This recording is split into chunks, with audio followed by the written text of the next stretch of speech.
Hey, this is Dr. Sho, the Japanese behaviorist. Are you watching the anime Orb on the Movements of the Earth? I think this anime is already the #1 anime of 2025.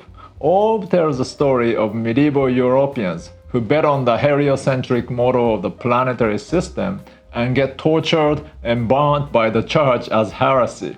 It is a thrilling, controversial, and thought-provoking anime.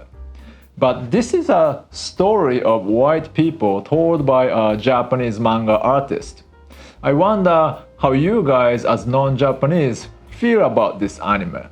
White people depicted in this anime are all crazy in one way or another, in a pretty controversial way. Church people are murderous and dogmatic, scientists are die-hard lunatics. Do you think this way of depicting medieval Europeans or white people in general is acceptable? As a Japanese and a behaviorist, the biggest question of this anime is why medieval Europeans were so crazy. It's madness that Europeans were willing to put their lives on the line for the movements of the planets in the face of oppressions and torture. I mean, why? It's just stupid planets. Who cares? No Japanese in the history did such an outrageous thing. In this video, I want to analyze why Europeans and white people in general are so crazy about the truth, and how this madness is the basis of today's European and American societies. Orb on the Movements of the Earth is a historical science fiction anime based on Uoto's manga of the same name. The manga artist Uoto was only in his 20s when he created this. What a genius. The manga was completed in 2022. The anime has been on air since October 2024 to rave reviews. The story is a work of historical science fiction set in 15th century Europe, depicting the lives and beliefs of people who risk their lives to research the forbidden heliocentric theory. 円の中心が太陽と一致するまで拡大。つまり誘導円は太陽の軌道と一緒で、地球はそれらの誘導円を率いて太陽の周りを回っていると考えると、こんなのふざけた異端思想だ。単に間違ったデタラメだ。それどころか捕まる危険もある。追い求める理由がない。バラバラだった惑星は連鎖して動き、宇宙は一つの秩序に統合され、全ては連鎖して調和してる。全宇宙が一つの秩序にのっとって動く。全部嘘だ。惑星はバラバラなんだ。そうだ、そうじゃなきゃ。あんな巨大な天が一つの発想でこんなに合理的に動いてしまったら、この説を美しいと思ってしまう。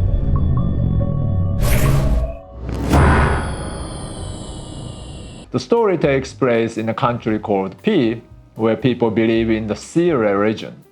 Obviously, P refers to Poland and C refers to Christianity. The church in this alternative universe dogmatizes the geocentric theory, in which Earth is the center of the universe and all the stars revolve around it. But some people begin to question this model and started voicing their heliocentric theories, which says that the sun is the center of the Earth and other planets revolve around it. The church calls them heretic and tortures them and burns them. Now, historically speaking, there seems like no records of people actually getting tortured and burnt just because they believed in the heliocentric model. Galileo was arrested but not tortured or burnt alive. So is this just a biased view that Japanese people have on European people? But where is this bias coming from? Well, there were some notable Christian scientists who suffered for various reasons. And we all know there was Inquisition and witch hunt. I will give historians a more accurate account of historical criticism of this anime, but nevertheless, Japanese impression is not entirely without a cause. But here, I want to solve the psychological problem. My question is, why did medieval Europeans put their lives on the line for the truth? 資料はどこですか？お前らごときに真理は支配できない。 Maybe not particularly about the heliocentric theory, but truth in general. This is actually very odd behavior. I mean, what's so important about truth? I mean, I can understand it if it's about justice, love, loyalty, family, or friendship.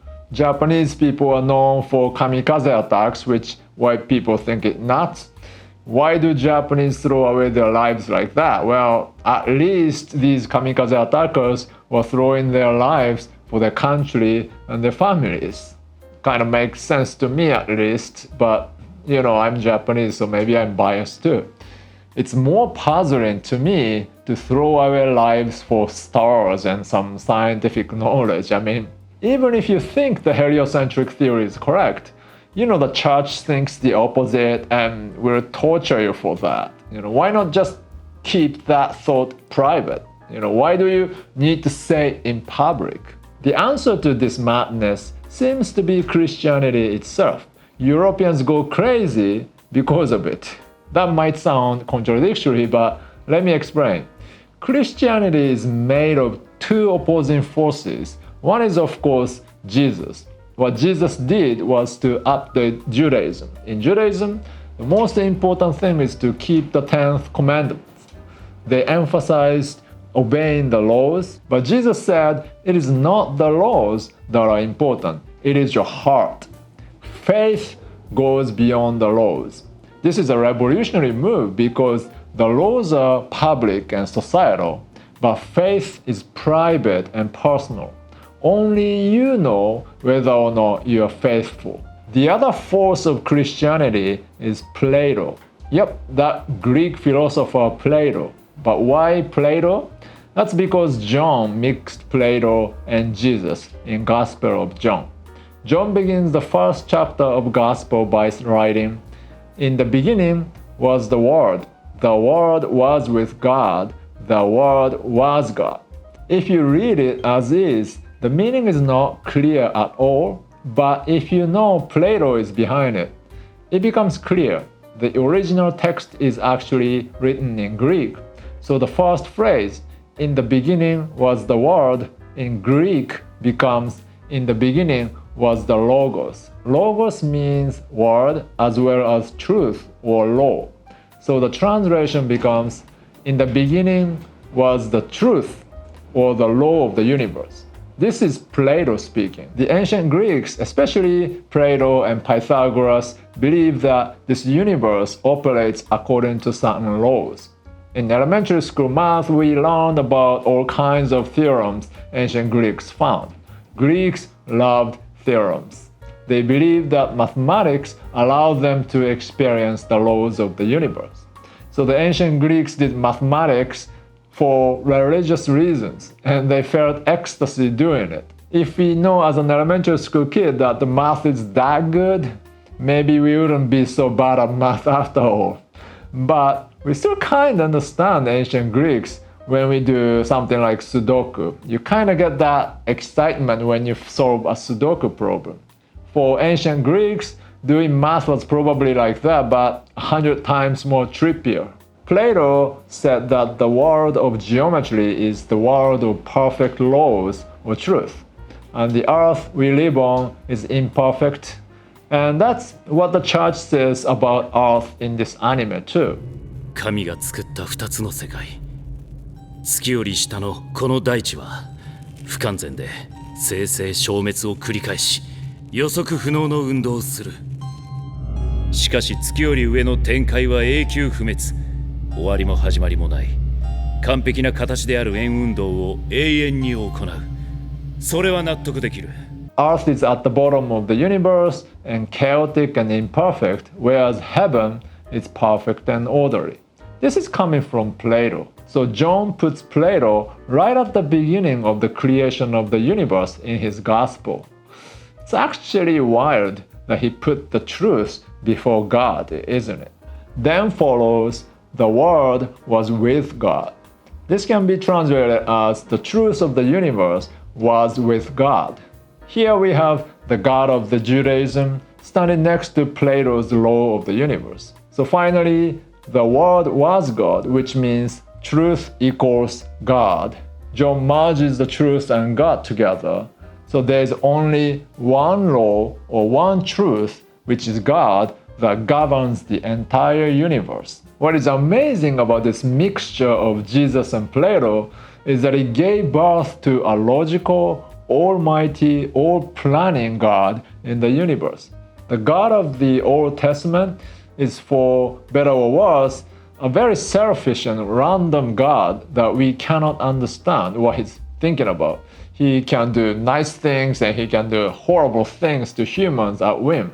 In contrast, the God of Christianity becomes extremely rational. He's God we can understand because he's the law of the universe. Japanese don't have this kind of God. Japanese think there are different gods in different places. A raccoon god is on that mountain, a fox god in that valley, and a fish god in this river, and so on.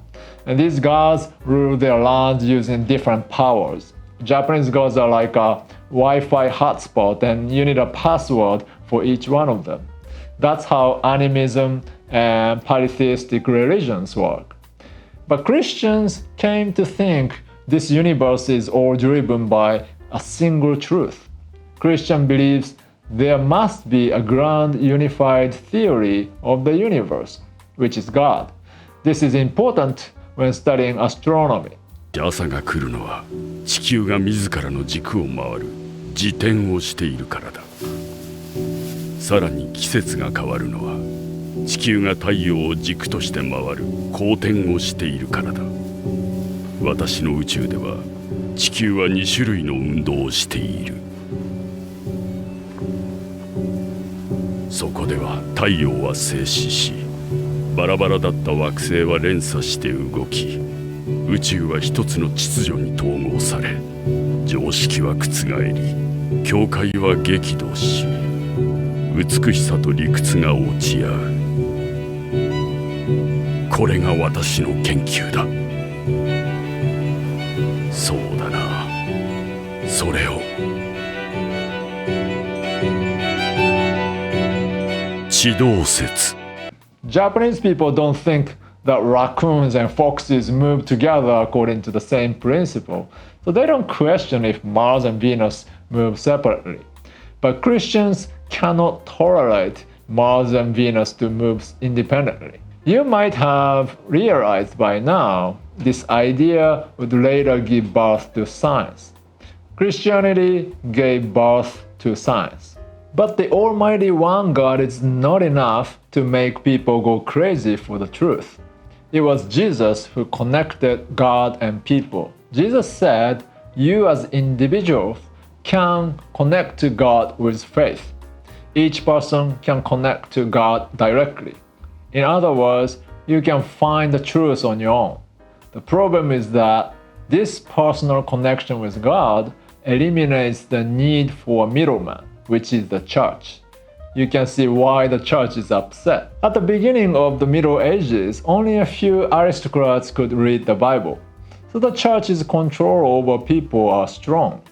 But as the citizens gradually became more civilized and learned to read, the church's power became questioned. People find out that they can discover the truth on their own. If you believe that God is with you, you will be able to rebel against the church. This is the dynamism of Christianity. It was only a matter of time before it produced not only scientists but also John of Arc, Luther of the Reformation, Darwin, and Martin Luther King Jr.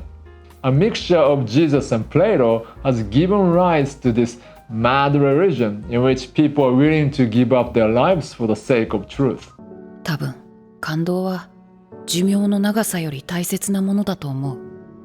だからこの場は僕の命に変えてでもこの感動を生き残らせる。正気じゃない。わけもわからんものに熱中して命すら投げる。そんな状態を狂気だとは思わないのか。確かに。でもそんなのを愛とも言えそうです。We can still see people like Richard Dawkins or Sam Harris and Christopher Hitchens who go crazy for truth. They are atheists, but they still believe in truth. They're still trapped in Christian culture. If you're Japanese and atheist, you are chill. You don't go about telling other people there is no God, like those white people. Now, Japanese have difficulty understanding this aspect of Christians.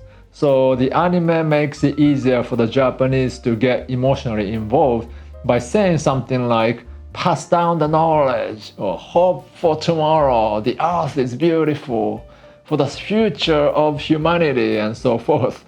But you might find this a little odd if you live in a Christian society. I've been in the US for 20 years, so I can see that a little. If you believe in God, you don't need other justifications because God and His cosmic laws are eternal. God is hope and God is beautiful. You don't need another excuse like Japanese do, don't you? But for the same reason, Japanese don't understand why Christians cannot lie. When you're watching Rafal, didn't you scream like, Rafal, just lie, you can get away if you lie. But he can't. He has the truth. He's connected to God. For Rafal, there was nothing he could do. 被告の優良な成績を鑑み、我々の要求を受け入れた場合、大学への進学を許可します。その入学許可証を受け取りますか？肝心なのは何を諦めるかだ。正解を選べ。言葉では何とでも言える。この局面も何とかなる。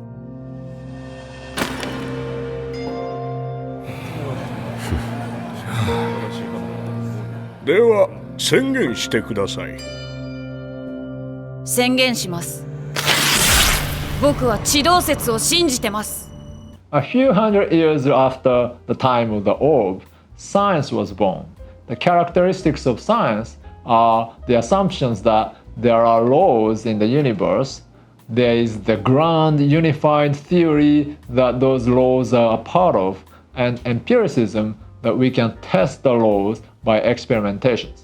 This is almost identical to the characteristics of Christianity. Nietzsche even called science the new Christianity. There were science-like activities in ancient Japan, China, the Middle East, but in the end, it was Christianity that gave birth to science. Lastly, there's an interesting story about Apple and Sony that speaks to this topic. Steve Jobs, the founder of Apple in the past, revolutionized the world by bringing together the iPod music player, the iTunes music store, Disney and Pixar movies and TV contents, a cell phone, video games, and computer softwares, which we call apps now, into one device, the iPhone. The question in Japan was, why couldn't Sony do that? Sony was, back in time, better than Apple in all of those areas. Music, movies, video games, cell phones, PCs, cameras, home appliances, and everything. Why was Apple able to integrate everything and Sony failed? Perhaps Christian culture has something to do with it. Unlike Apple, where one leader, Steve Jobs, unified everything, maybe Sony as a Japanese company was polytheistic, trying to unify the Walkman and PlayStation divisions may have been like trying to combine the mountain god and the river god together. An impossible task. I mean, look at the PlayStation store even today. It's a disaster. So why were medieval Europeans so fanatical about the truth? Well, it's because of Christianity.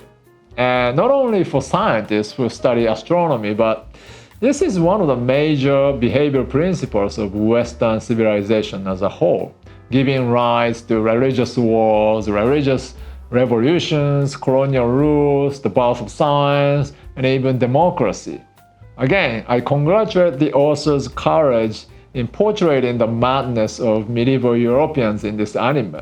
I wonder how you guys as non-Japanese watch this anime. Let me know your thoughts on this anime on the comment section below. And thank you for watching, and I will see you in the next video. ありがとうございました。